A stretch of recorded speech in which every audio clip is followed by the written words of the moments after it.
What is up, YouTube? How y'all doing? Yeah. Check it out, man. Epstein's wife. Now, we ain't been covering a lot of stuff on the Epstein and everything, especially when they let they getting closer and closer to revealing who was on that list, who visited that island and all this stuff. They done killed Epstein to try to cover all this stuff up. Oh, my bad. They didn't off him. He passed away. He took his own life, right? Oh yeah, right. How can you take your own life? Anyway, Epstein's wife just attacked in prison, confirmed by FBI. Epstein's wife is in prison too? Jesus. I don't know much about this case because we started doing the YouTube drama after he was passed away and everything. Then all of a sudden, Diddy get locked up. And once Diddy got locked up, that's when we started really paying attention to what's going on worldwide with all this child, basically trafficking, man.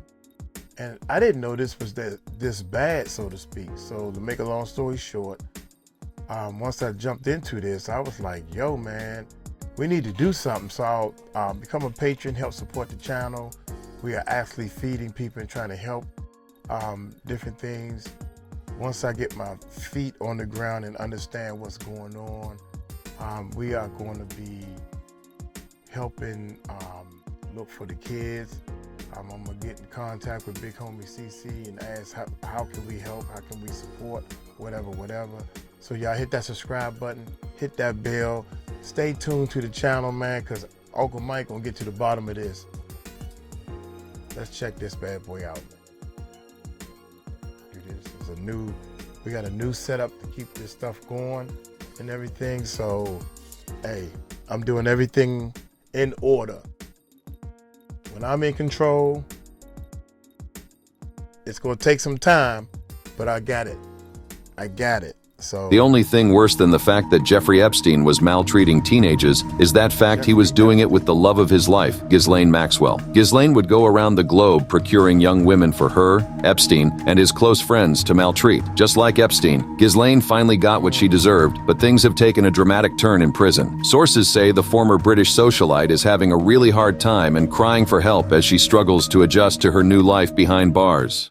Epstein's partner cries for help. Ghizlane Maxwell, ex-girlfriend of the disgraced financier Jeffrey Epstein, is struggling to adjust to her new life at the FCI Tallahassee Correctional Facility. A disturbing image filed by her lawyer in court showed that she is most likely being attacked in prison. This image was filed as a cry for help, as her lawyer, Bobby 𝗟𝗓𝗓, insisted that she was being maltreated in prison. As the news broke, it became clear that Maxwell's experience in prison had been far from easy. According to 𝗟𝗓𝗓, Maxwell had noticed the bruise after catching a glimpse of herself in a nail clipper, a makeshift mirror, as she did not have access to a real one. But despite her best efforts, Maxwell claimed to have no knowledge of how she had obtained the bruise. The mystery surrounding the bruise only deepened as prison officials reportedly threatened to place Maxwell in a special housing unit unless she revealed the circumstances surrounding the injury. It was a move that 𝗟𝗓𝗓 argued was ironic, as it would suggest that Maxwell required protection from the very staff tasked with ensuring her safety. Maxwell's experience in prison was also marked by sleep deprivation and disruption.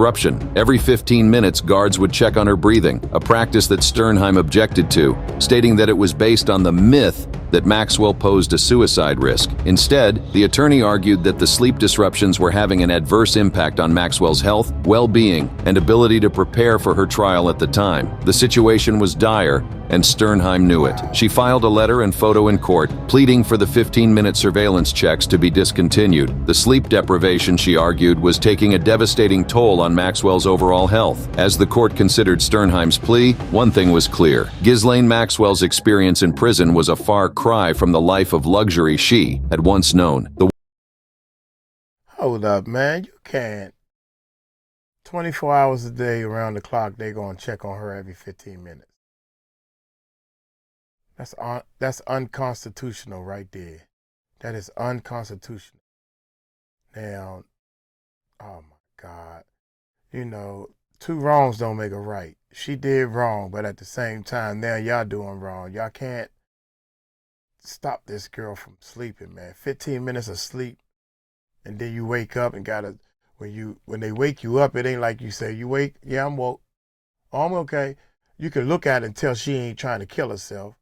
She in this sleep. But now, when they wake them up, they got to read their badge number and they say their name.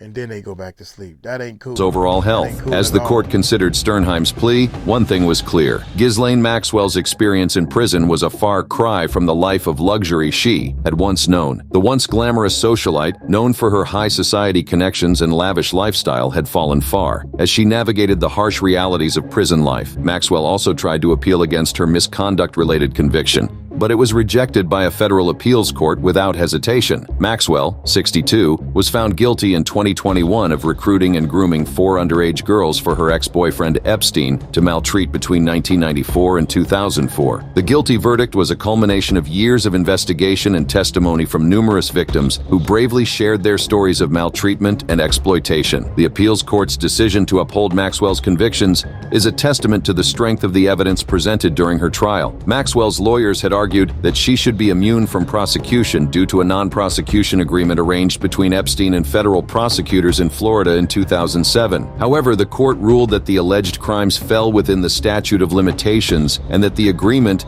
did not cover Maxwell. To understand the gravity of her crime, let's reminisce on her trial. The trial of Ghizlane Maxwell was a highly anticipated legal proceeding that captured global attention as it promised to unveil the full extent of her involvement in Jeffrey Epstein's criminal enterprise. Starting in November 2021, the trial was held in the United States District Court for the Southern District of New York, presided over by United States Circuit Judge Allison J. Nathan. Maxwell faced a series of serious charges, including conspiracy to entice minors to travel to engage in illegal acts, conspiracy to transport minors to participate in illegal intercourse, misconduct conspiracy, and maltreatment of a minor. The prosecution, led by Assistant United States Attorneys Maureen Comey, Allison Moe, Laura Pomerantz, and Andrew Rohrbach, presented a compelling case against Maxwell. They meticulously laid out the evidence, which included flight logs, financial records, and personal correspondence, all of which painted a damning picture of Maxwell's role in the scheme. The prosecution argued that Maxwell was not merely an accomplice, but an active participant in the recruitment and grooming of young girls for Epstein's carnal gratification. One of the most powerful aspects of the trial was the testimonies of the victims, who bravely took the stand to share their harrowing experiences. These testimonies provided a first-hand account of the manipulation and misconduct they suffered at the hands of Maxwell and Epstein. The victims recounted how Maxwell would initially befriend them, often under the guise of offering mentorship or assistance. She would then gradually introduce them to Epstein, normalizing inappropriate behavior and creating an environment where the victims felt indebted and powerless. The testimonies were both heartbreaking, as the victims described the tactics Maxwell used to groom them. They spoke of being taken on shopping trips, to the movies, and even on international travel, all designed to gain their trust and make them feel special. However, this facade of care and attention quickly turned sinister as Maxwell facilitated and participated in their misconduct. The victims detailed how Maxwell would be present during encounters with Epstein, sometimes participating in the acts herself. The defense,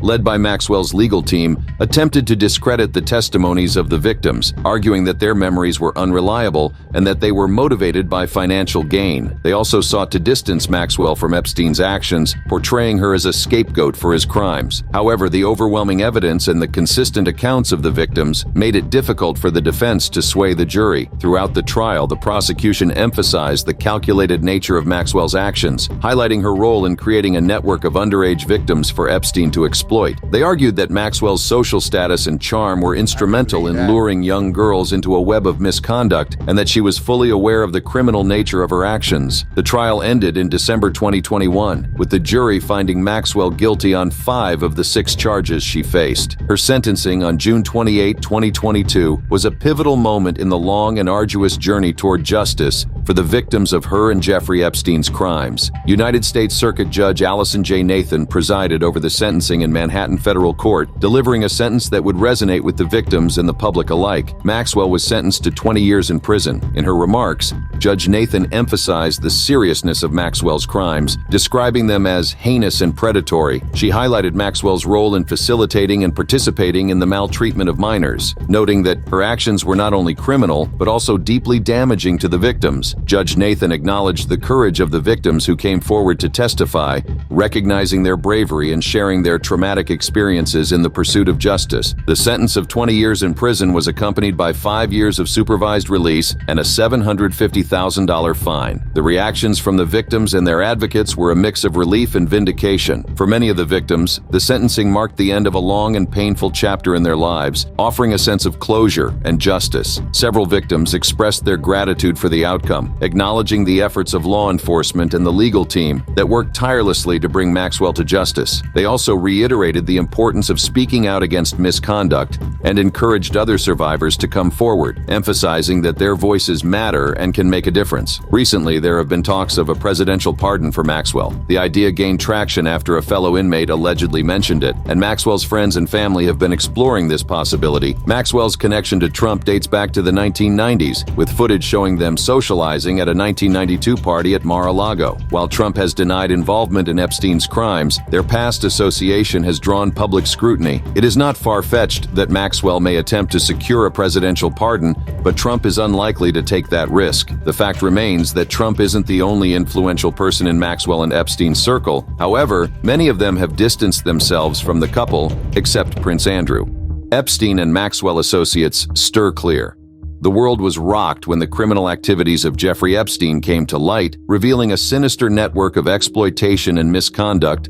President Trump, who had once been photographed with Epstein at social gatherings, was quick to assert that he had not been in contact with Epstein for years. They met in the late 1980s and became fast friends, bonding over their shared interests in women, wealth, and power. Trump even praised Epstein in a 2002 interview, calling him a terrific guy who enjoyed beautiful women, and many of them are on the younger side. Their social circle included high-profile events and parties, where they would often be seen together. In 1992, Trump invited Epstein to his Mar-a-Lago estate, where they partied with 28 Calendar Girl competition contestants. They also flew together on Epstein's private jet, dubbed the Lolita Express. However, their friendship reportedly ended in 2004 after Trump outbid Epstein on a Palm Beach estate in Florida. Trump later claimed that he and Epstein had a falling out and that he hadn't spoken to him in 15 years. The friendship between Trump and Epstein reached the spotlight again when journalist Michael Wolff released audio tapes of conversations with Jeffrey Epstein. Wolff recorded around 100 hours of conversation with Epstein, which included discussions about Epstein's relationship with Trump and the inner workings of the Trump White House. Epstein described Trump as brilliant at doing real estate deals, but claimed that Trump knows nothing about history or strategy. He also alleged that Trump would often try to seduce the wives of his friends, describing him as charming and delightful, but also a horrible human being. The tapes revealed Epstein's insights into Trump's presidency, including his claim that Trump was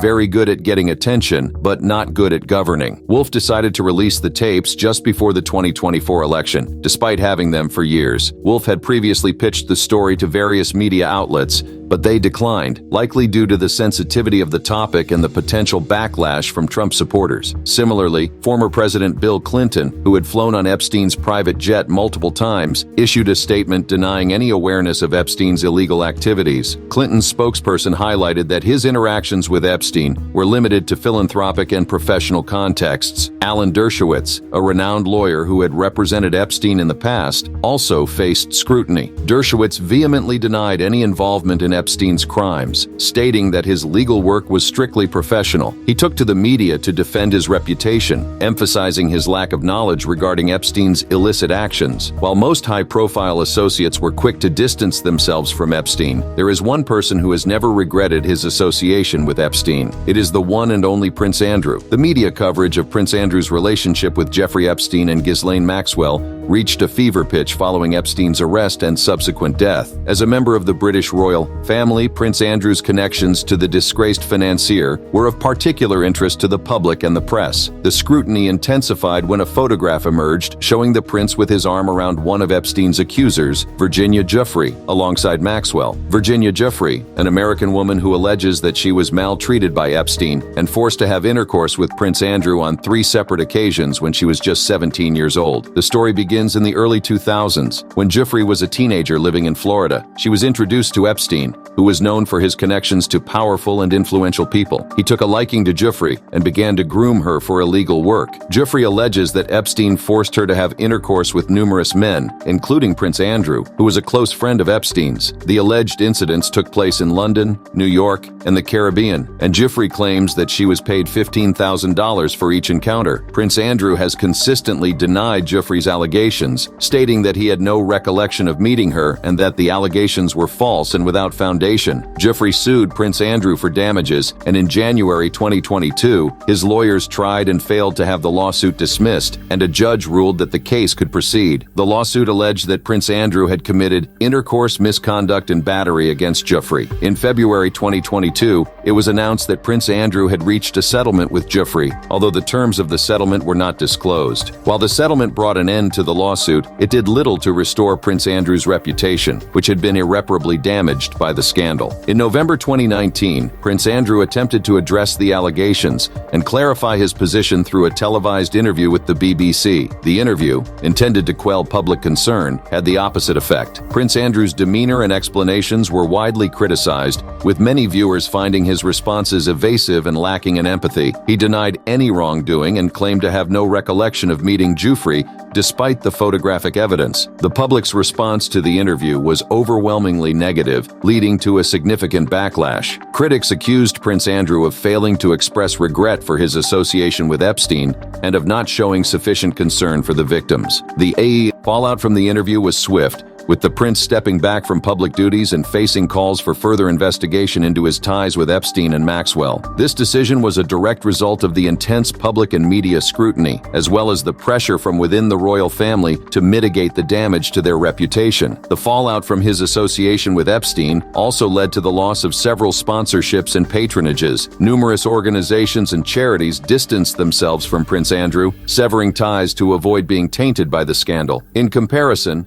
other high-profile associates of Epstein, such as Bill Clinton and Donald Trump, have largely managed to avoid similar levels of public and professional fallout. While they faced scrutiny and media attention, their strategic distancing and denials helped them maintain their public roles and affiliations. Alan Dershowitz, despite facing allegations, continued to defend his reputation through legal channels, maintaining his professional standing. There have been other big names associated with Epstein. A while ago, the U.S. Justice Department released a trove of documents, including Epstein's infamous Black Book, which contains the names of celebrities, politicians, and business leaders who were part of his inner circle. Among the A-listers named in the documents are Michael Jackson, Alec Baldwin, Naomi Campbell, and Mick Jagger. Although none of these individuals have been accused of any crimes related to Epstein, their association with him has sparked fresh speculation about his influence. Epstein's connections to the upper echelons of society have long fueled conspiracy theories, and the newly released files offer tangible evidence of his access to the world's elite. His ability to seamlessly blend discussions of philanthropy with darker pursuits is part of what made him such an enigmatic and dangerous figure. The release of these files has also shed light on Epstein's mysterious masseuse list, which contains 254 unnamed individuals. The secrecy surrounding this list has only heightened public curiosity, with many speculating that it could hold the key to unraveling the full extent of Epstein's exploitation network. In fact, Maxwell is most likely not the only one who will pay for the crimes of Epstein who took the easy way out, or did he?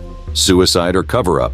The events leading up to Jeffrey Epstein's death are as perplexing as they are unsettling, forming a critical part of the narrative that has fueled conspiracy theories. On July 23, 2019, just weeks after his arrest, Epstein was found semi-conscious in his jail cell with neck injuries. This incident raised immediate concerns about his safety and intentions, prompting authorities to place him on suicide watch. The circumstances of this initial incident remain murky, with questions lingering about whether it was a genuine suicide attempt or an attack by another inmate. inmate. While on suicide watch, Epstein was subjected to heightened surveillance, including constant monitoring and checks every 15 minutes. However, this status was short-lived. After just 6 days, Epstein was removed from suicide watch and returned to the special housing unit, a decision that has since come under intense scrutiny. The rationale behind this move remains unclear, with conflicting reports about Epstein's mental state and the assessments made by prison psychologists. The removal from suicide watch has been a focal point for those who question the official narrative of Epstein's death. Critics argue that the decision was premature, given the high-profile nature of his case and the potential risk he posed to himself. The timing of his removal, just weeks before his death, has been cited as suspicious, fueling speculation that Epstein was deliberately left vulnerable. In the days leading up to his death, Epstein's conditions in the Metropolitan Correctional Center were far from ideal. Reports described the facility as overcrowded and understaffed, with frequent lapses in protocol. On the night of August 9, 2019, Epstein was left alone in his cell after his cellmate was transferred. This breach of protocol, coupled with the guards' failure to perform the required checks, has been highlighted as a significant oversight. Adding to the intrigue, 2 cameras outside Epstein's cell reportedly malfunctioned on the night of his death, and the guards on duty were found to have fallen asleep and later falsified records. These procedural failures have been seized upon by conspiracy theorists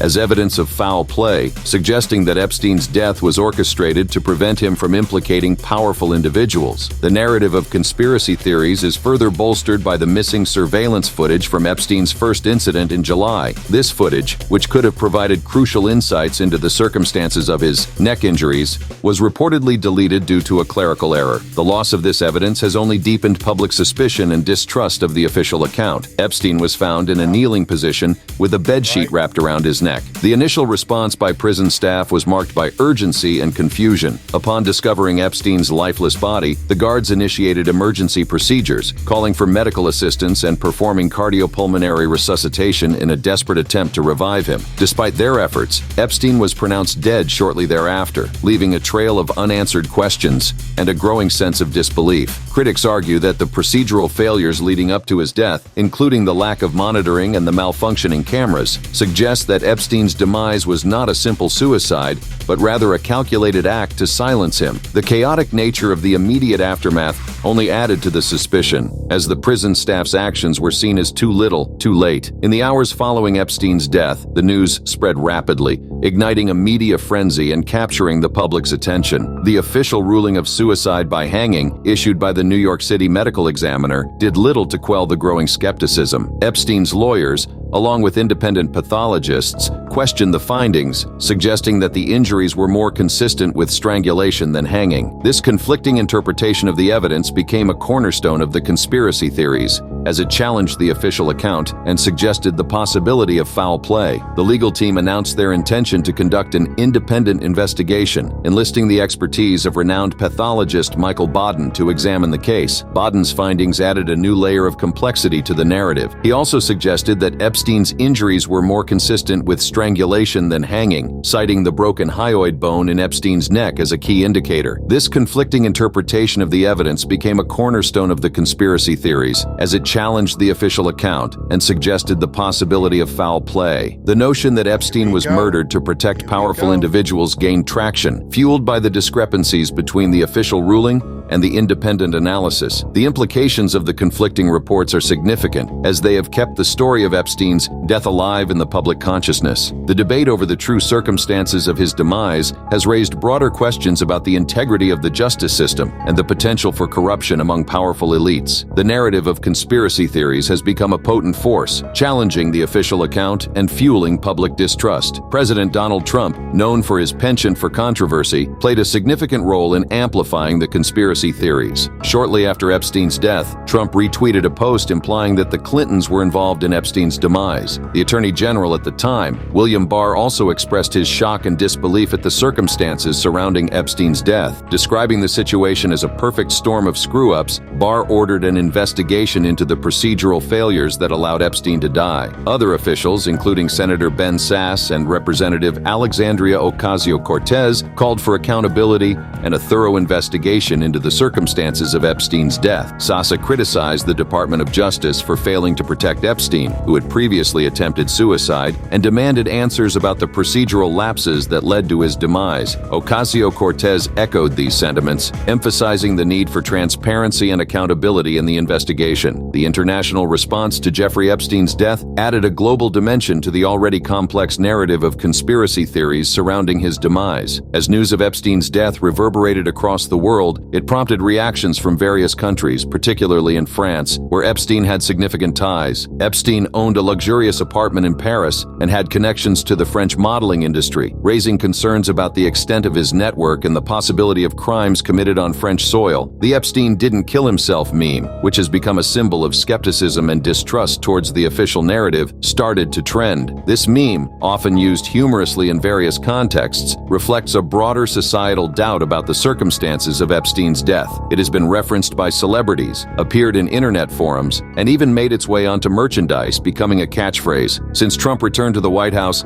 his administration has been working hard to resolve your Epstein case. Pam Bondi, the Attorney General, has vowed to release more Jeffrey Epstein files following the Phase 1-inch rollout that didn't reveal any new information. The initial release of 200 pages of files was met with widespread disappointment, as it contained no major new allegations about Epstein or his associates. Bondi had previously hyped the release, suggesting that Epstein's top-secret client list would expose high-profile figures. However, the files only contained a partially redacted contact list and a fully blacked-out list of masseuses' names. The lack of explosive revelations sparked outrage and accusations of overpromising. In response to the backlash, Bondi took to Fox News, assuring Americans that they would get the full Epstein files thanks to Donald Trump's commitment to transparency. She also issued a stern demand to the FBI, accusing them of withholding thousands of pages of documents related to Epstein. Bondi's promise to release the remaining files in full has been met with skepticism. Many wonder if the truth will finally be revealed,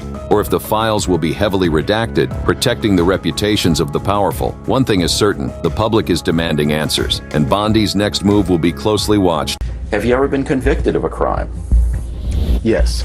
In recent years, the name Jeffrey Epstein has become synonymous with scandal, corruption, and unspeakable crimes. What was the crime of which you were convicted?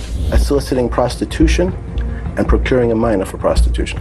With the recent developments in his case, there is a renewed interest in unraveling the dark secrets surrounding this enigmatic figure and, more importantly, shedding light on the fate of his victims. But what happened to Epstein's victims? It was a wicked time in my life. It was a really scary time in my life.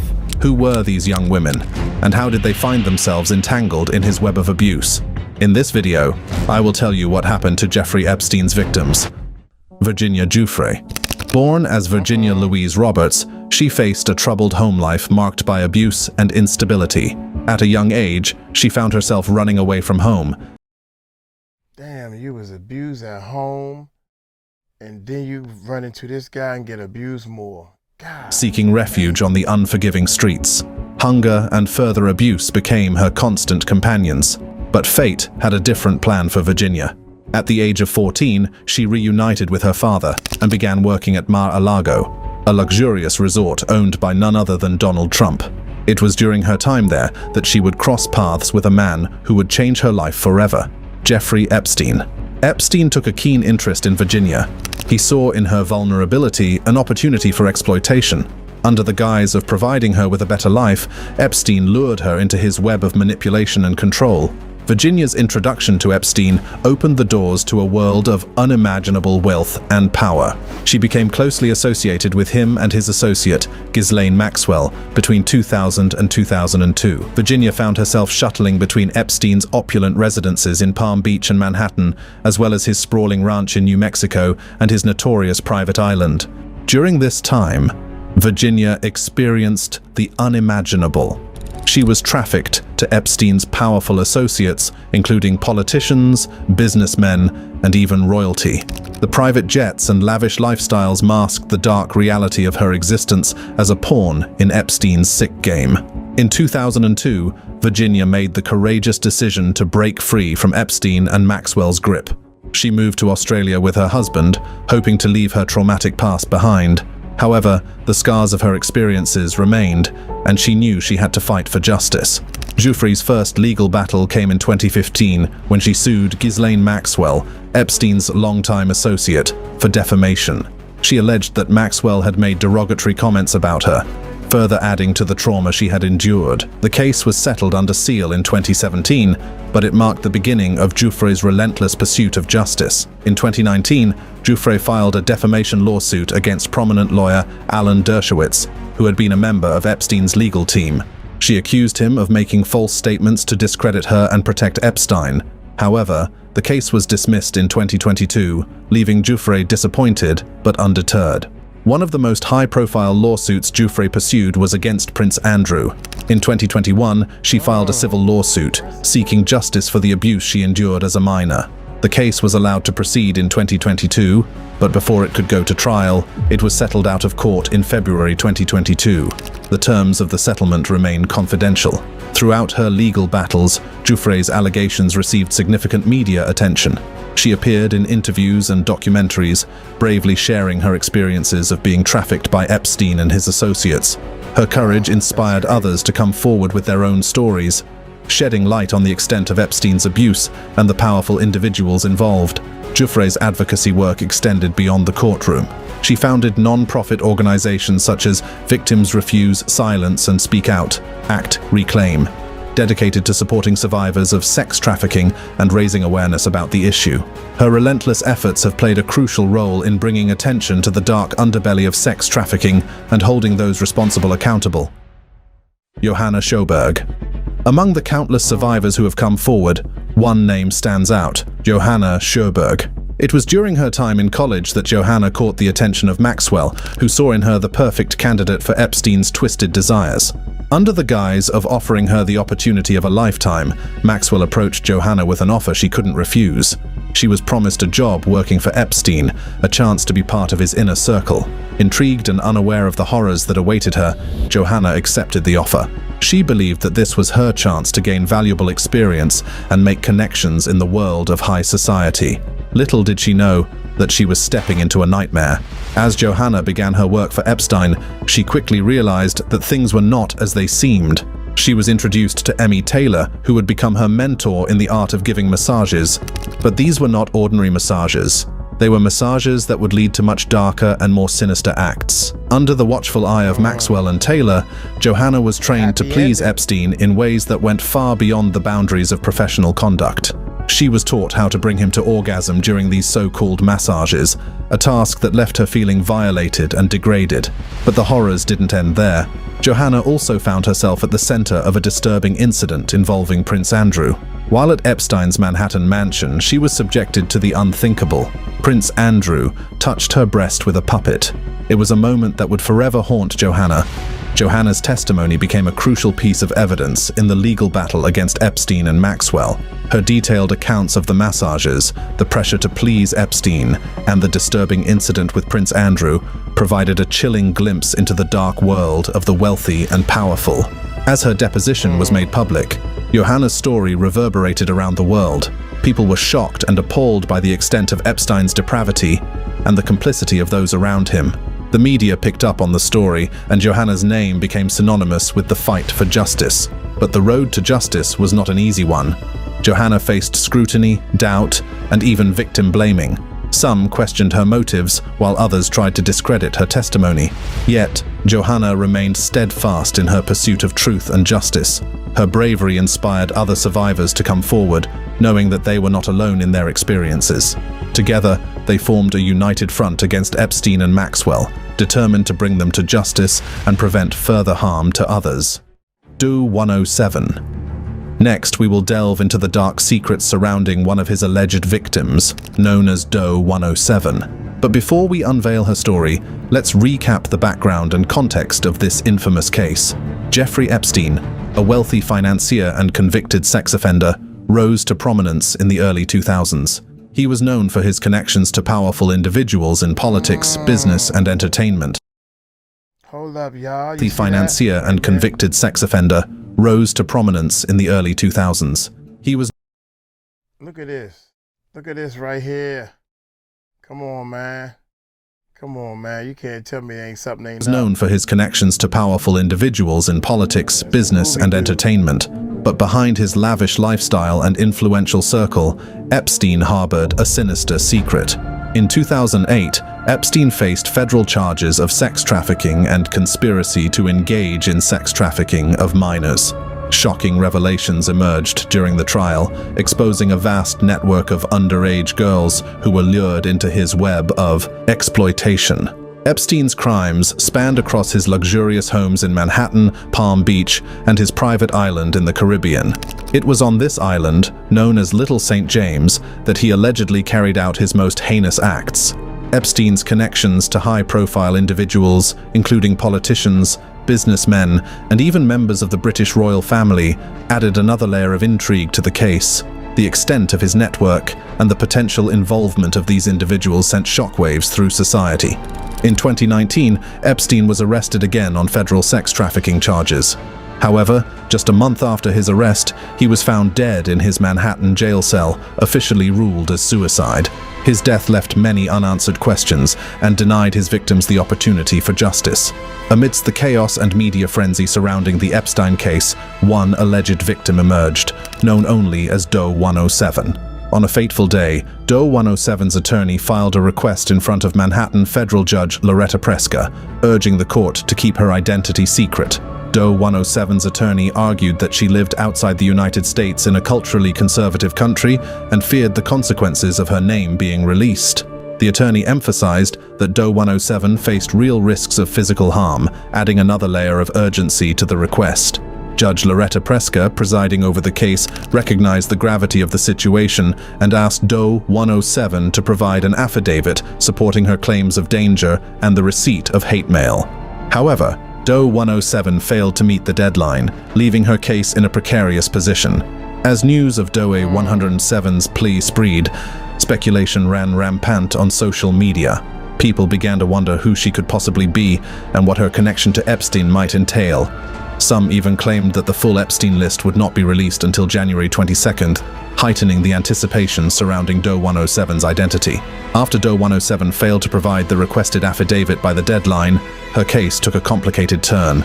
It is said that she later switched attorneys, further adding to the mystery surrounding her identity and intentions.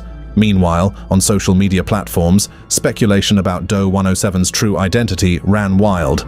People shared theories and rumors and even claimed to have insider information. The public's curiosity and desire to uncover the truth reached a fever pitch. Carolyn Andriano. For Carolyn Andriano, the abuse began in 2001 when she was just 14 years old. Epstein's Palm Beach mansion became a house of horrors where Carolyn's innocence was shattered and her life forever altered. The abuse continued for 4 long years as Carolyn endured the unimaginable. She was trapped in a cycle of manipulation and fear, unable to escape Epstein's clutches. But Carolyn's story didn't end there. Years later, she found the strength to come forward and testify against Epstein's accomplice, Ghislaine Maxwell, in a trial that captivated the world. Carolyn's testimony painted a vivid picture of the horrors she endured at the hands of Epstein. She spoke of her addiction to pain pills and cocaine, substances she turned to in an attempt to block out the trauma inflicted upon her. Despite her courage and resilience, Carolyn Andriano's journey took a tragic turn. On May 23rd, she was found dead in a hotel room in West Palm Beach, Florida. The cause of her death was determined to be an accidental overdose of methadone, fentanyl, and alprazolam. Carolyn's passing marked yet another devastating loss among Epstein's victims.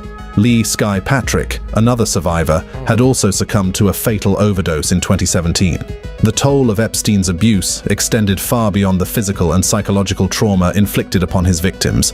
It claimed lives, leaving families shattered and communities in mourning. Carolyn's death left behind a trail of heartbreak and unanswered questions. She was a wife, a mother of 5 children, and a daughter. Her loved ones were left to grapple with the pain of losing her and the aftermath of her tragic demise.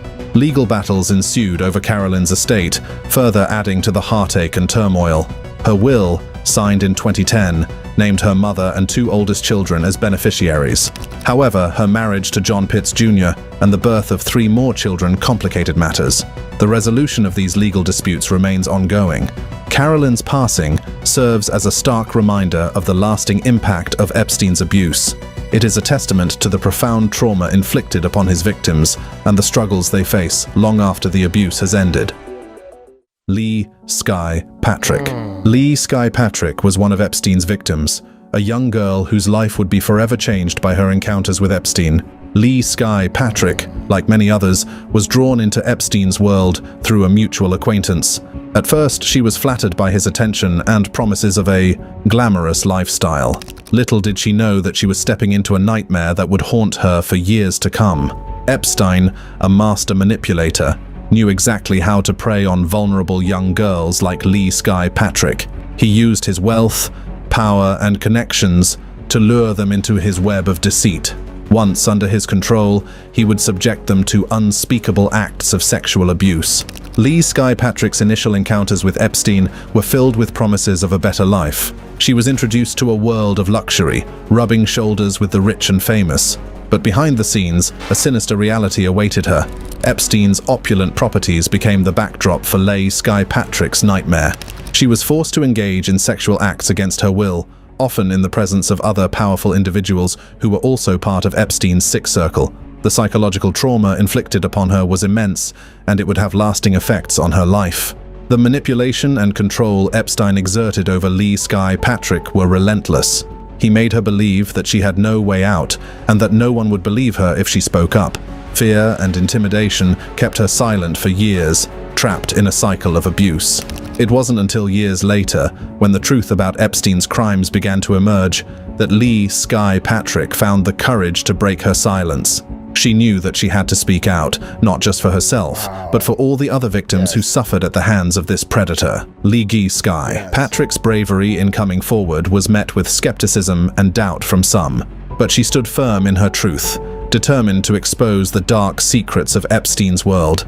The abuse 𝗟𝗡𝗞𝗦 suffered at the hands of Epstein left her scarred both physically and emotionally. The psychological trauma inflicted upon her was unimaginable. She lived in constant fear, haunted by the memories of the abuse she endured. 𝗟𝗡𝗞𝗦's life became a constant battle to suppress the pain and anguish she carried within her.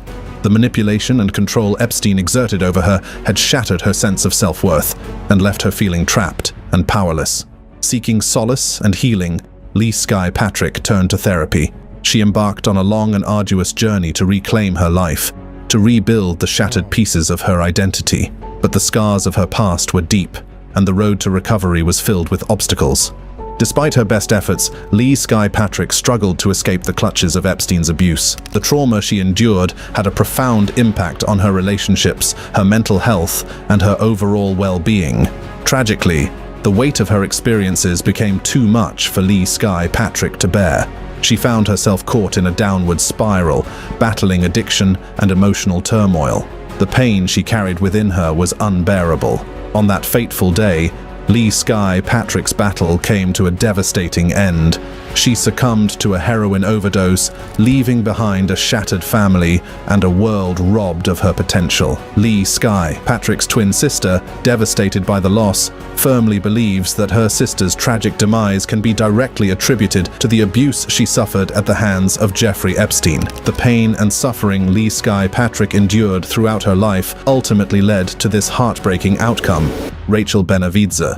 Rachel Benavidze's story is one of resilience and courage, a journey that began with the painful memories of childhood sexual abuse. As a young child, Rachel experienced events that no child should ever have to endure. However, like many victims, she struggled to find the tools and support to cope with the trauma as she grew older. It was only when Rachel decided to write a book sharing her true story that she found the strength to confront her past and break the cycle of shame and silence. The decision to come forward was not an easy one, as she feared judgment and the reopening of old wounds. But Rachel knew that her story had the power to protect other children from experiencing the same horrors she had endured. With the arrest of Jeffrey Epstein, Rachel realized the weight of her responsibility to speak out and share her experiences. Her book became an accumulation of personal journeys, shedding light on the abuse she suffered as a child and the unfortunate events that unfolded at Zorro Ranch. Through her writing, Rachel aims to heal herself and create a path towards self-love and awareness. Rachel Benavidez's journey of healing and empowerment has not been without its share of haunting experiences. Her nightmares have become vivid and intrusive, seeping into her everyday life and leaving a lasting impact. In these dream sequences, Rachel finds herself transported to a serene garden, adorned with French doors, fountains, and a mesmerizing arrangement of wind chimes. Each chime creates haunting notes, carried by the whispers of the wind or the screams of her past. It is in this ethereal setting that Rachel's journey takes a surreal turn. One fateful morning, just before dawn, Rachel is awakened by the sound of her name being called, followed by a perfect melody from a massive chime. The ghostly vibrations fill the air, evoking a sense of both eeriness and beauty. Rachel wonders if the spirit world is reaching out to her, acknowledging her pain and resilience. But as the dream continues, a darker presence emerges, rattling Rachel's bones and casting a shadow of deception. In glittery nights where gold seems to lie, this dark force lures her into its grasp, leaving her feeling vulnerable and unsettled. Sarah Ransom. Sarah's introduction to Epstein's dark empire began with an invitation to his lavish mansion. At first, she was captivated by the opulence and the influential people she encountered, but soon, the true nature of Epstein's intentions became clear. He was not just a wealthy financier, he was a master manipulator, preying on vulnerable young women and girls. As Sarah delved deeper into Epstein's web, she found herself trapped in a world of unimaginable horrors. She became a victim of his insatiable appetite for power and control. The abuse she endured was beyond comprehension. She was raped, degraded, and coerced into unspeakable acts. Epstein's mansion became a prison, and Sarah's body became a commodity to be bought and sold. The psychological manipulation was just as devastating as the physical abuse. Epstein used fear and intimidation to maintain his control over Sarah and the other victims. He made them believe that they were worthless, that no one would believe their stories, and that they had no way out. Sarah's spirit was crushed as she felt trapped and helpless in the clutches of this monster. Days turned into weeks, and weeks turned into months of unimaginable suffering. Epstein's abuse knew no boundaries. Sarah was forced to endure the most degrading and humiliating acts, all while Epstein reveled in his power over her. The pain and trauma she experienced were indescribable, leaving scars that would last a lifetime. But Sarah's story is not just one of victimhood, it is a story of resilience and strength. Despite the trauma she endured, Sarah found the courage to fight back. She refused to let Epstein's darkness consume her. With every ounce of strength she had left, she began to plan her escape. One fateful day, Sarah seized an opportunity to break free from Epstein's clutches. She managed to escape the mansion and find her way to safety. It was a moment of triumph, but the scars of her ordeal would never truly fade away. Sarah's escape marked the beginning of her journey towards justice and healing. In the next section, we will explore the legal battles she faced and the emotional turmoil she endured as she fought to bring Epstein and his accomplices to justice. Stay tuned for the shocking continuation of Sarah Ransom's story. 𝗗𝗢𝗡𝗞𝗦. It was the late 1990s, a time when New York City was a beacon of hope and opportunity for young, ambitious individuals seeking fame and fortune. Among them was 𝗗𝗢𝗡𝗞𝗦, a 19-year-old girl from Texas who arrived in the city with dreams of becoming the next big model. Little did she know, her journey would take a dark and twisted turn. 𝗗𝗢𝗡𝗞𝗦 found herself living in a model's apartment in Midtown on the infamous 42nd Street. It was a sprawling apartment where at any given time there could be 3 to 20 girls, all around the same age, chasing their dreams in the big city. They were alone, far from home, and vulnerable. In this apartment, 𝗗𝗢𝗡𝗞𝗦 experienced the harsh reality of the modeling industry. It was a cutthroat world where beauty was both a currency and a curse. But amidst the fierce competition, there was a glimmer of hope, the promise of success and connections that could catapult them to stardom. To make ends meet, 𝗗𝗢𝗞𝗦 took a job as a hostess in a legendary coffee shop, a place known for hiring models and actresses. It was here that she would encounter a recruiter, a young and beautiful blonde who seemed to hold the key to a better future. The recruiter was captivated by Kiki's beauty and wasted no time in approaching her. She saw potential, an opportunity to introduce Kiki to a man she referred to as her client. This man, she claimed, had ties to the fashion industry and was friends with supermodels. It seemed like a dream come true. Kiki, desperate for a breakthrough, weighed her options. She had no experience in massage, but the recruiter assured her that it didn't matter. The man simply had a preference for young and pretty girls. With her financial situation dire, Kiki saw this as a chance for a helping hand. The day of the appointment arrived. Kiki nervously made her way to the address provided by the recruiter. The maid answered the door, her demeanor cold and distant. Kiki followed her into an elevator, ascending to the second floor. As the doors opened, she stepped into a world she could never have imagined. Walking into the room, Kiki's unease grew. She felt a sense of entrapment, as if the walls were closing in on her. And then Jeffrey Epstein entered, wrapped in a towel. His presence sent shivers down her spine, but she tried to maintain composure. Epstein, seemingly unfazed by the gravity of his actions, engaged Kiki in casual conversation. He asked her name, where she was from, as if it were just another day at the office. But for Kiki, it was a moment of terror, knowing what awaited her. With trembling hands, Kiki began to massage Epstein, her lack of experience evident. She felt like she was failing, that he would be displeased. But little did she know, this was just the beginning of a nightmare she could never have imagined. Epstein's demands escalated quickly. He ordered Kiki to undress, her fear intensifying with each passing moment. She complied, trembling with terror as her vulnerability was exposed. As Kiki stood there, vulnerable and exposed, Jeffrey Epstein's true intentions became clear. What started as a seemingly innocent massage quickly turned into a horrifying assault. The smile on Epstein's face sent chills down Kiki's spine as he reveled in the power he held over her. Kiki, trembling with fear, felt violated and terrified. This was her first intimate experience, and it was marred by the cruelty of a man who took pleasure in inflicting pain. She knew she had to make a choice, to fight, to run, or to freeze. After the assault, Epstein callously handed Kiki $200, as if it were a mere transaction. He left the room, leaving her alone with the weight of what had just transpired. $200? Dang! This rich dude, $200. For that The maid abuse. returned, letting her out, and Kiki was left to grapple with the confusion and disbelief that consumed her. Overwhelmed by the trauma she had endured, Kiki reached out to her mother, tears streaming down her face. She pleaded for her mother to come and rescue her from this nightmare. The once vibrant and hopeful young woman was shattered, forever changed by the horrors she had experienced. Back home, Kiki struggled to find solace. The walls of her childhood home felt suffocating as she grappled with the fact that she was no longer the same person who had left for New York City. The memories of that fateful day haunted her as she tried to diminish their impact in her mind. Seeking closure and healing, Kiki's therapist suggested that certain memories might resurface if she returned to the place where the trauma occurred. And so, with a mix of trepidation and determination, Kiki decided to confront her demons and revisit Epstein's mansion. Standing outside the mansion, Kiki could still see Epstein's face in her mind. It was as if he was still lurking behind those doors, a constant reminder of the darkness she had endured. The sensation was eerie, as if the mansion itself held a malevolent presence. Kiki couldn't help but wonder why the maid, who seemed to know what was going to happen, remained silent. She pondered why someone who had the power to help others chose to stay silent, allowing the cycle of abuse to continue. It was a question that haunted her, a question that spoke to the complicity of those around Epstein.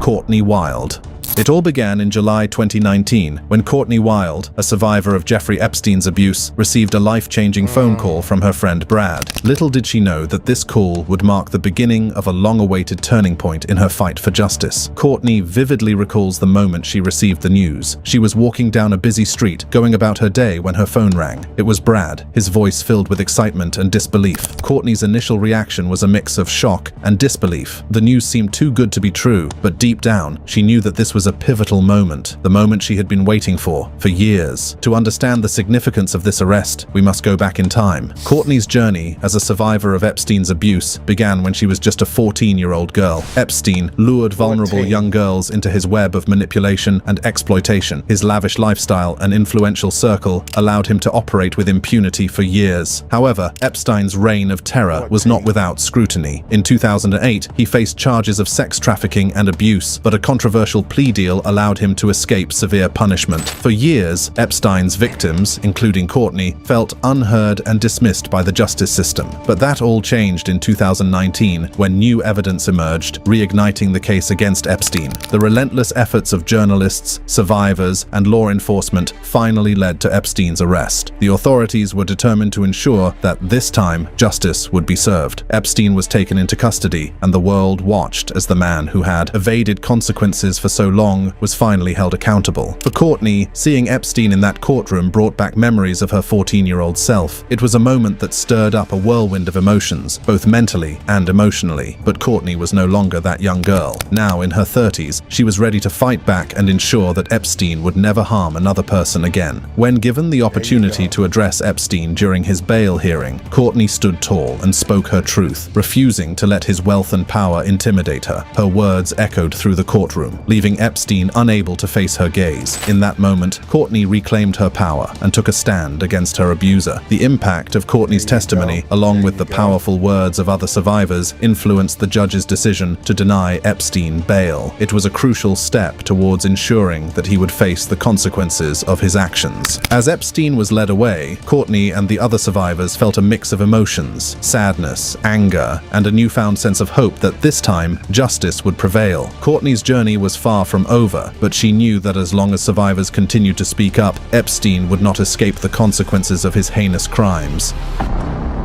Amy McClure.